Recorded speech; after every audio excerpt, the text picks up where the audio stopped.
नारायण नारायण। संसार में जो कुछ भी हो रहा है वो भगवान की मर्जी से हो रही है कि अपने मर्जी से हो रही है, जिसको हम फ्री विल बोलते हैं। स्वतंत्र हैं हम, क्या अपने कर्मों को करने में स्वतंत्र हैं कि परतंत्र हैं? तो भगवान क्या कहते हैं, संत और शास्त्र क्या कहते हैं? केवल मनुष्य कर्म करने में स्वतंत्र हैं, बाकी 84 लाख योनियों में केवल प्रारब्ध भोग है, अपने कर्मों के फल का भोग है, नया कर्म नहीं बनता। तो नया कर्म केवल और केवल मनुष्य बना रहा है। नए कर्म करने का अधिकार केवल और केवल मनुष्य को है। ठीक है, नारायण नारायण जी भैया। तो आपका प्रश्न, आपकी शंका क्या है? कुछ भी जीवन में हो रहा है, कुछ भी संसार में घटित हो रहा है, मनुष्य कुछ भी करने में, नए कर्म करने में तो वो स्वतंत्र है। अब वो कर्म को किस भाव से कर रहा है, किस उद्देश्य से कर रहा है, ये भाव और उद्देश्य जो है, जिसको हम इंटेंट कहते हैं, ये कौन बनाता है? ये मनुष्य खुद बनाता है कि ये भगवान बनवाते हैं? खुद बनाता है। ये खुद बनाता है। और उस इंटेंट के को पूरा करने के लिए ही मनुष्य कर्म करता है। उस उद्देश्य को पूरा करने के लिए ही मनुष्य कर्म करता है।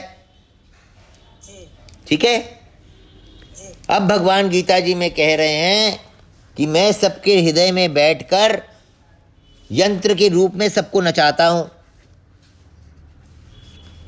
कह रहे हैं भगवान। तो यंत्र के रूप में भगवान उसको किस दिशा में ले जा रहे हैं? जिस दिशा में वो जाना चाहता है, जो उसका उद्देश्य है, उसकी पूर्ति के लिए। ईश्वरः सर्वभूतानां हृदयेषु तिष्ठति। सबके हृदय में, सारे जीवों के हृदय में मैं बैठ के उनके कर्म के अनुसार अपनी माया से उनको घुमाता हूं, नचाता हूं।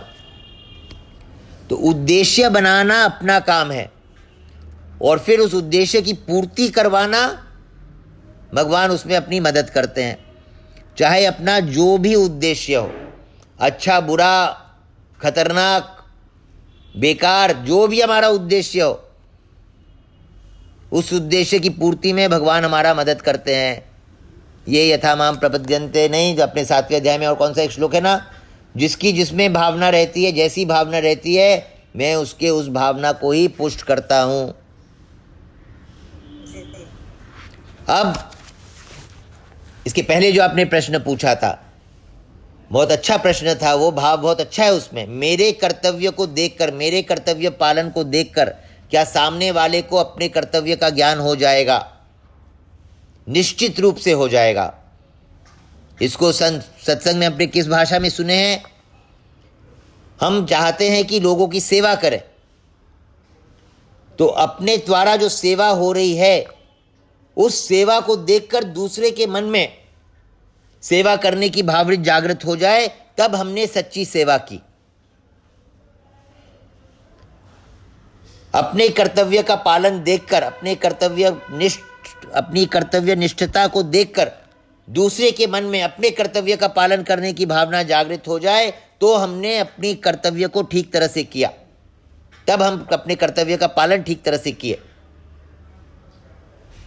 बिल्कुल क्लियर है? समझ में आ रही है बात? तो मूल में मनुष्य मात्र को यह अधिकार है। अब अपना कर्तव्य क्या है? अभी जो हमने कर्तव्य की चर्चा की वो तो बहुत विस्तृत थी। पिता के साथ कुछ है, पत्नी के साथ कुछ है, बेटे के साथ कुछ है, मित्र के साथ कुछ है, ये तो अलग अलग कर्तव्य हो गया। मनुष्य का कर्तव्य, मनुष्य का धर्म, स्वामी जी क्या बताते हैं? केवल 2 धर्म है वास्तव में। मनुष्यता केवल 2 चीजों में है।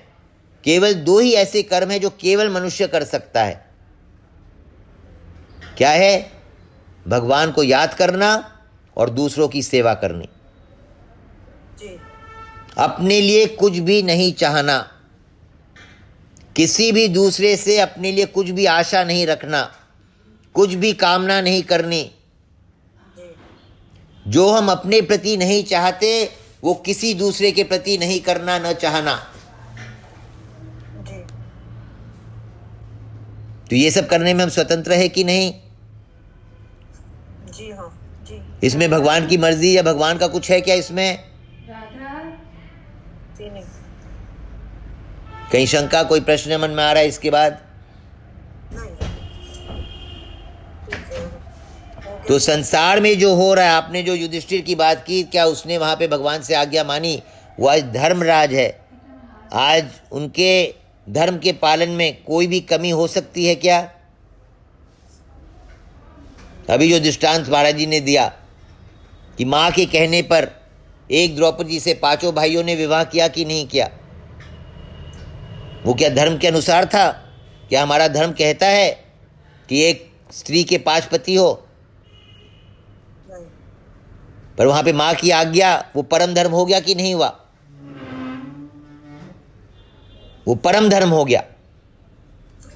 मां की आज्ञा, भगवान की आज्ञा, गुरु की आज्ञा, संत की आज्ञा, वो परम धर्म हो जाता है। परम धर्म में अपना हित और अहित नहीं देखा जाता, अपनी लाभ और हानि नहीं देखी जाती। धर्म में भी अपनी लाभ और हानि नहीं देखनी पड़ती। जब तक आप अपना लाभ और हानि देख रहे हैं, सुख और दुख देख रहे हैं, हित और अहित देख रहे हैं, तब तक आप अपने धर्म के पालन ठीक तरह से, पूरी तरह से नहीं कर रही हैं। क्योंकि उस हित में हम सुख चाह रहे हैं, लाभ में हम सुख चाह रहे हैं, वहां पे सुखासक्ति है हमारे भीतर। जी ये जो धर्म आपने कहा कि वहाँ वो परम धर्म हो जाता है, तो मतलब वो एक्सेप्शनल हो जाता है। एक्सेप्शनली माने टॉप मोस्ट हो जाता है, अटमोस्ट हो जाता है, अल्टीमेट हो जाता है। उसके नीचे जो भी है सब गौन हो जाते हैं। वहां पे फिर धर्म मायने नहीं रखता है, वहां पे धर्म मायने नहीं रखता है। वहां पे जो डूज एंड डोंट्स है, राइट्स एंड रॉन्ग्स है, सब खत्म हो जाती हैं। मेरे लिए वो फिर एक ही राइट रहता है। अर्जुन को भगवान आज्ञा देते हैं कि कर्ण जो रथ में नहीं है, निशस्त्र है, उसको मारो। वो धर्म नहीं है, वो क्षत्रिय धर्म नहीं है, युद्ध का धर्म नहीं है वो। पर वहां फिर धर्म देखना हमारा कर्तव्य नहीं है, वहां पे वो परम धर्म हो गया। ठीक है भैया, थैंक यू। ठीक है। नारायण नारायण नारायण नारायण।